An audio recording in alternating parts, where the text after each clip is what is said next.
Bagaimana rasanya sekarang?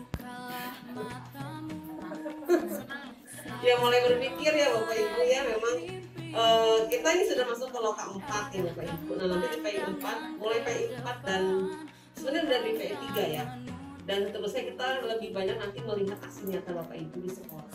Jadi teori kan sudah banyak ya, kita sudah masuk modul 3 itu sudah banyak pada aksi nyata. Jadi nanti untuk PI berikutnya kita fokusnya apa yang Bapak Ibu lakukan di sekolah. Jadi sudah pada praktek gitu ya Abang ya. Karena itu di sesi yang sekarang yang terakhir ini dalam arti sebelum penutup ya, sesi yang ketiga ini mengenai RPP diferensiasi.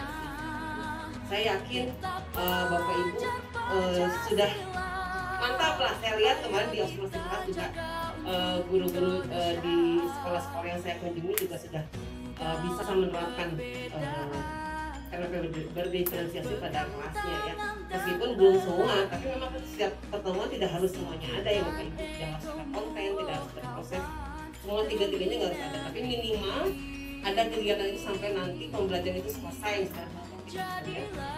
Baik Bapak Ibu, untuk sebelum jam istirahat mungkin ada sedikit energizer mungkin ya, karena dari tadi kan sudah menulis, ngobrol, nah sekarang kita akan mainin sebentar aja ya.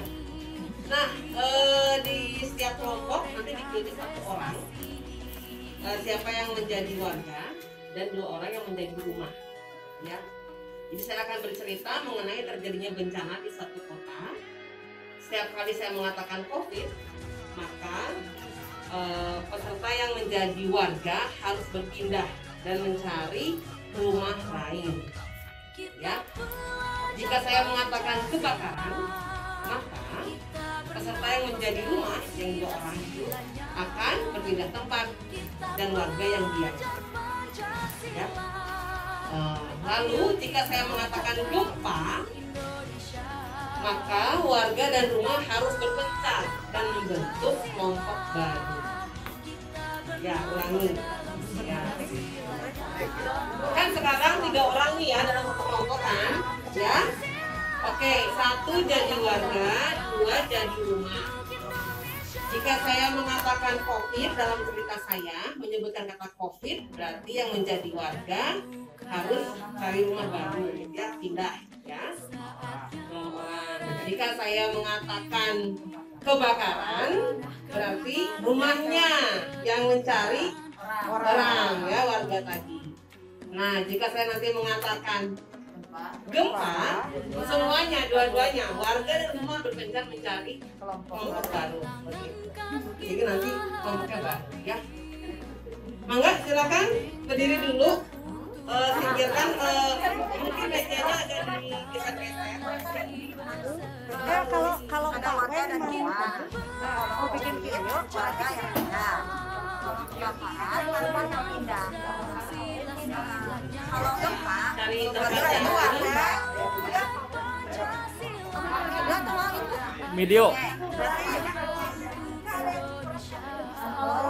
Kebakaran dan gempa.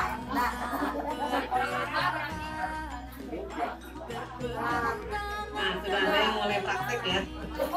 Cerita belum dimulai.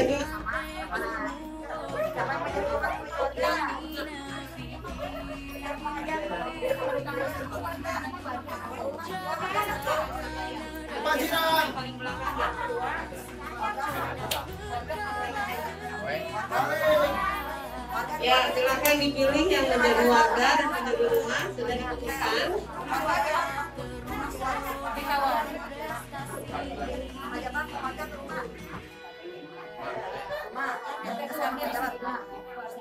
Ya, sudah? Oke. Saya akan mulai bercerita, Bapak Ibu. Sudah siap ya? Ya, siap di rumahnya. Oke. Ya. Tadi kata kuncinya diulangi apa saja? Bapak Ibu, kata kuncinya? Kunci, apa lagi? Kebakaran, lagi gempa. Jadi bergerak kalau ada kata kunci ya. Baik, yuk kita mulai. Ada dua suami istri. Pada Di sebuah kota padat penduduk terjadi suatu bencana yang banyak menelan korban jiwa. Wabah bencana yang dialami oleh warga di kota tersebut adalah wabah penyakit menular COVID.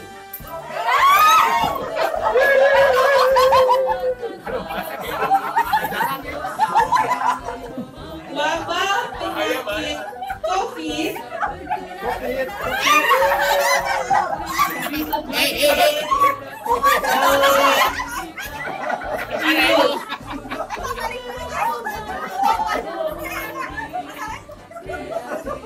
jangan salah masuk rumah ya. Banyak warga yang kehilangan nyawanya karena virus COVID.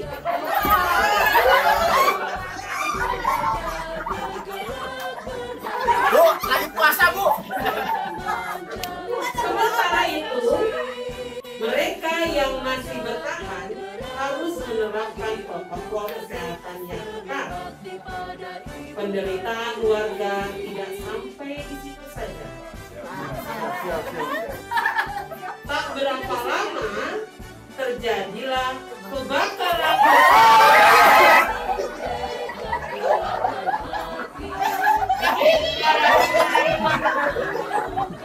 Di kota tersebut yang membuat warga harus berpindah rumah dan mencari tempat tinggal yang baru. Banyak warga yang berpindah ke pinggiran kota yang dekat dengan pantai. Meskipun banyak warga yang selamat, namun bencana COVID warga di kota padat penduduk. Diusir. Setelah waktu berlalu, tiba-tiba terjadilah gempa.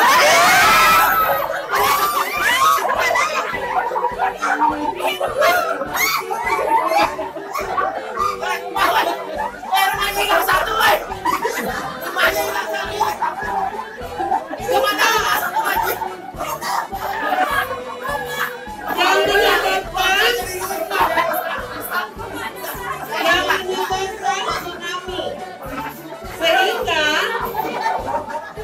banyak rumah warga hancur lebur diterjang ombak tsunami dan gempa.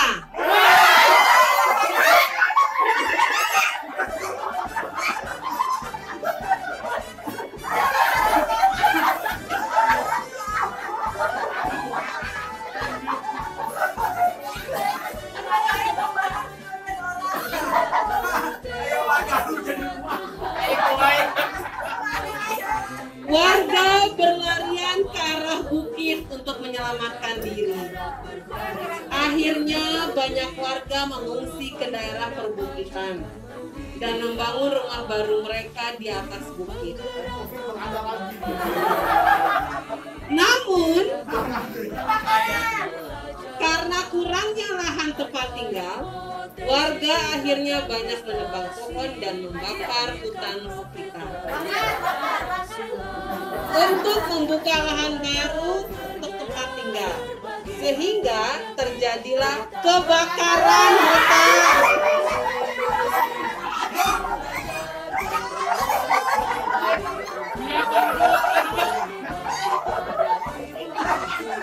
Seluruh cerita kota padat yang tragis dan berakhir dengan kehancuran kota akibat ulah warganya sendiri. Ingat kelompoknya Bapak Ibu, tadi kelompok terakhir siapa aja? Nah berarti itu ya kelompok Ibu. Yang tadi terakhir, kebakaran terakhir siapa saja tadi? Kebakaran terakhir. Nah itu kelompok Bapak Ibu berarti. Ya itu kelompoknya.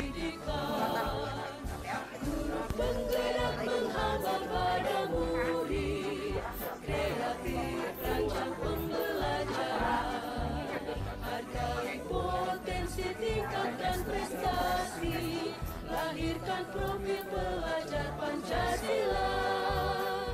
Belajar, bergerak, berbagi untuk negeri, kita menjalin kolaborasi.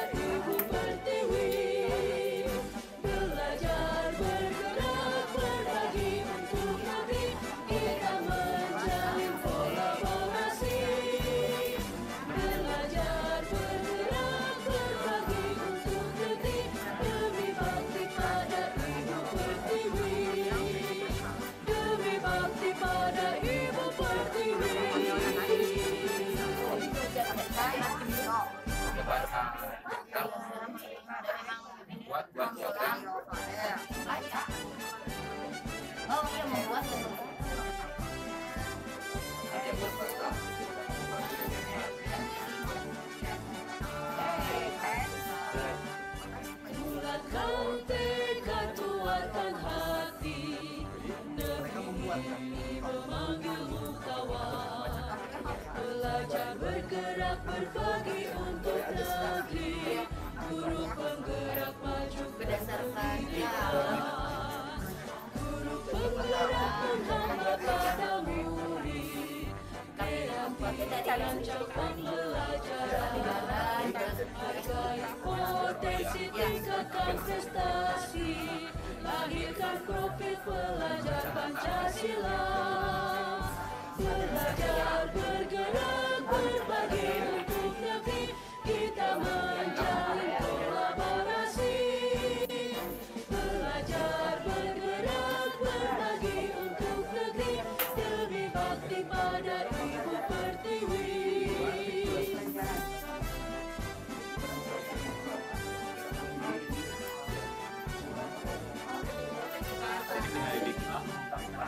Kuatkan tekad, kuatkan hati, negeri ini memanggilmu kawan.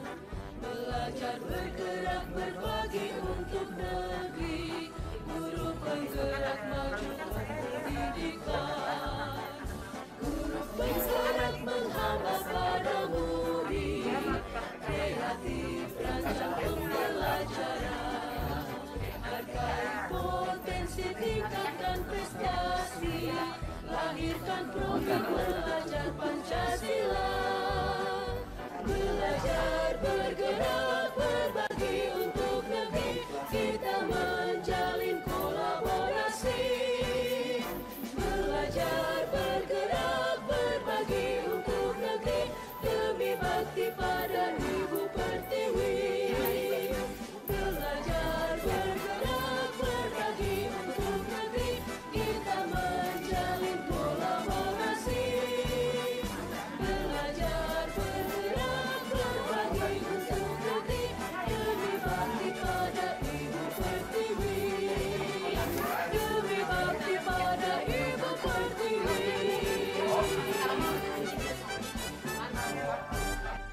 Lalu menilai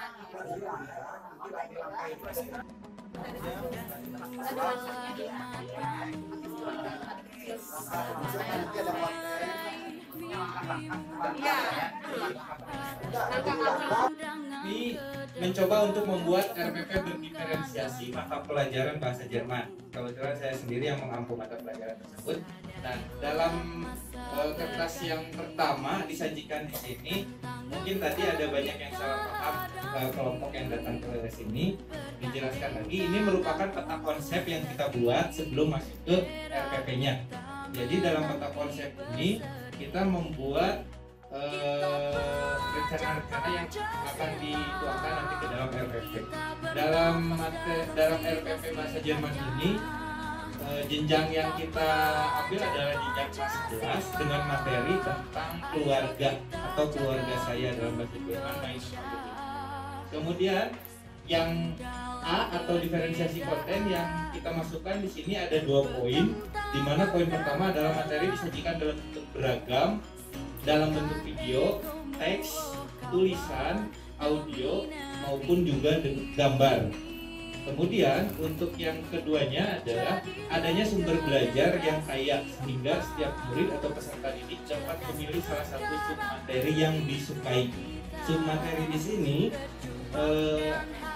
runutan dari materi pokok yang difokuskan, yaitu tentang keluarga, di mana submateri yang pertama ini adalah tentang keluarga inti dan juga sanak keluarga atau sanak saudara. Untuk submateri yang pertama, kita sediakan bahan ajar kepada peserta didik dalam bentuk internet dan bisa diakses di website de.usl.com. Kemudian untuk yang sanak keluarga atau dalam bahasa Jerman Information dapat diakses melalui modul atau bahan ajar yang sudah tersedia di sekolah. Nah, kemudian bergeser ke diferensiasi proses, di mana diferensiasi proses yang kita angkat ada 3. Yang pertama adalah cara penyampaian materi dilakukan secara beragam sesuai kemampuan memahami murid, bisa dalam bentuk diskusi, studi kasus, maupun dari video.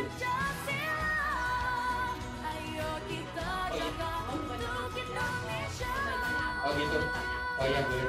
Nah dari semua yang sudah disajikan, berterima kasih kepada kelompoknya Bu Lala.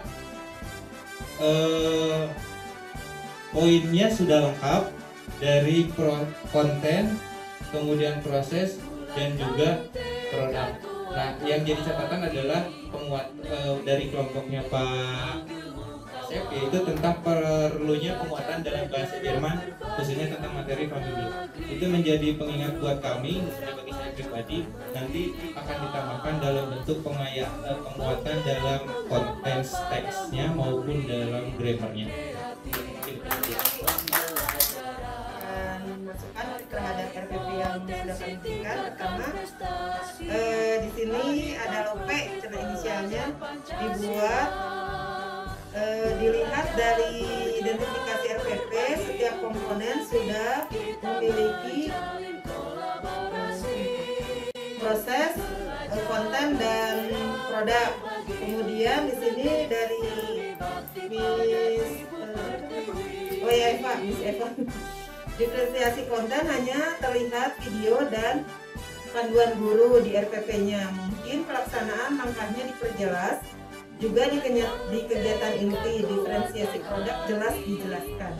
Kemudian dari Pak Asep, dalam kegiatan inti sebaiknya diberikan penjelasan tentang lingkungan dan kerusakan lingkungan. Satu lagi ini dari inisial siapa ini? Diferensiasi proses A dan A, B, C, E. Oh ya oke. Diferensiasi konten AE, diferensiasi produk A terbalik posisi. Terima kasih. Oh, berarti itu diferensiasi prosesnya ada 4 ya, Bu? Konten atau apa yang 4? A. Terima kasih. Tepuk tangan Bapak Ibu.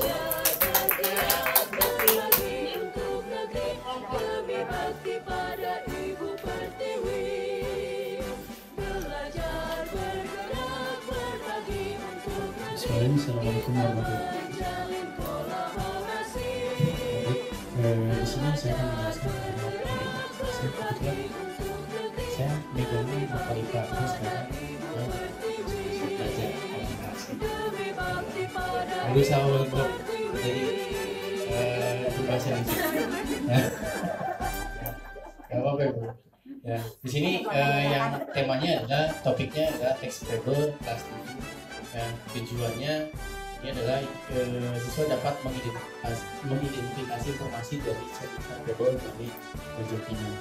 Ya, nah dari tujuan ini ada beberapa yang jadi masukan ya dari kelompoknya Pak Didi ke dalam menambahkan tujuannya, karena dari produk yang dihasilkan di sini adalah siswa membuat sebuah poster. Jadi tujuannya tadi ada masukan sini siswa dapat membuat poster atau cerpen bermain peran. Ini tujuannya yang kurang. Kemudian dalam langkah-langkah FPP-nya di sini sudah ada pengembangan yang nah, dalam inti dari sebuah kegiatannya kita dibagi menjadi 3 pojok minat. Yang pertama yang taman dan kelas ini sesuai dengan keinginan yang kita buat oleh Indonesia. Kemudian ini nah ini maksudnya ke diversi konten ya. Kemudian ini ada masukannya dibuat pengelompokan yang mudah diawasi oleh guru, karena betul kita sebagai kalau gurunya tim teaching kalau satu ini agak kerepotan, ada di perpustakaan, ada di taman, kemudian di kelas ini harus ekstra gitu ya. Kemudian di sini alhamdulillah sudah ada nampak diferensiasinya, kontennya, poinnya sama yang C, kemudian menunjukkan yang B juga dalam pengetahuan seperti kesulitan. Nah, kemudian ini ada perbedaan antara konten ya. Tadi kontennya yang saya munculkan poin A sama C ya, tapi di sini poin yang B juga pengetahuan disajikan dalam berbagai kesulitan sudah ada betul. Dan ini dilaksanakan dalam kegiatan dari produk hasilnya adalah pilihan poster, kemudian sesuatu diberikan sebuah kebebasan dalam menggunakan idenya sesuai dengan kemampuan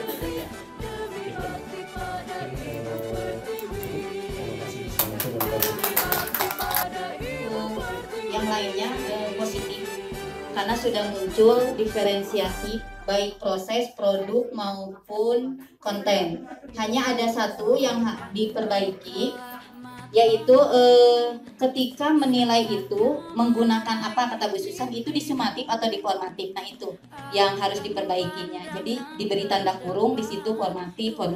Jadi tidak menunggu di akhir pembelajaran di akhir semester gitu ya. Terus yang kedua dari Pak Kun, alangkah baiknya ketika terjadi diferensiasi proses, produk, dan konten itu maka kita harus menyediakan seperti ini, pojok-pojok seperti ini agar ketika salah seorang kelompok hanya membahas tentang mean mungkin gitu ya, dia tidak paham tentang modus, dia bisa membaca sendiri, menemukan sendiri.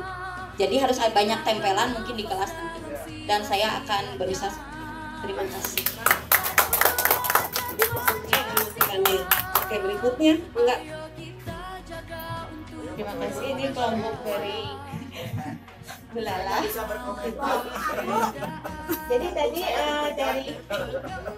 dari Pak Wen komentarnya positif, kontennya sudah ada semua.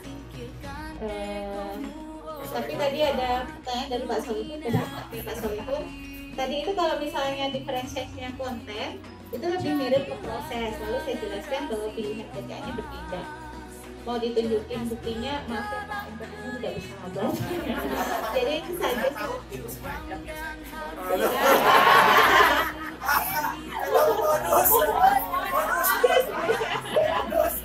Pak, kita bicara di belakang Pak.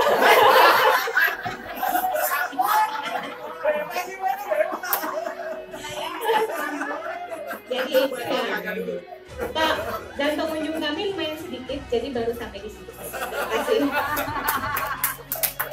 Keren ya, terima kasih Bapak Ibu. Oh menambahkan 1 hal, 2 hal, 3 hal.